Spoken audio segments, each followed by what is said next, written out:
eu sunt Sebi și astăzi vă prezint FAN 311 LSA.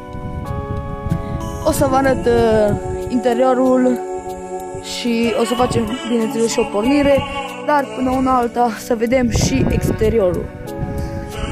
Ce-mi place la FAN 311, în afară față de 611 LSA, bineînțeles, modelul acesta de cabine este, nu știu, mi se pare mai nou, model mai nou și mai frumos. Și nu-mi place la 311 pentru că la ușile se deschid din partea aceea, se deschid așa încoace.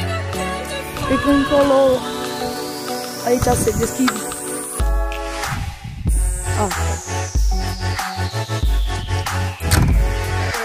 Și, este un pic mai murdar, că nu de mult am venit de la Arad, în românesc, adicat, topuri,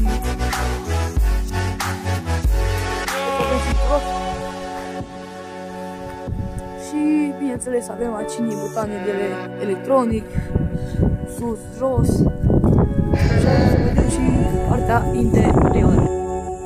Și acesta este interiorul. Îmi place foarte mult bordul. Bineînțeles, este electronic aici, din LSA, care aici față, jos, sus, din motor, maneta de ridicare manuală.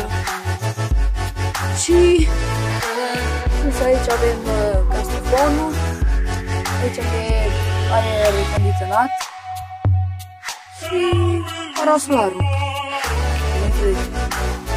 Și haideți să facem și o pornire. Bineînțeles, trebuie apăsat ambreiajul, post de viteză, contactul, se sună în castofonul. Și haideți să dăm drum. Merge foarte bine, pic de fum nu scoate, furometru,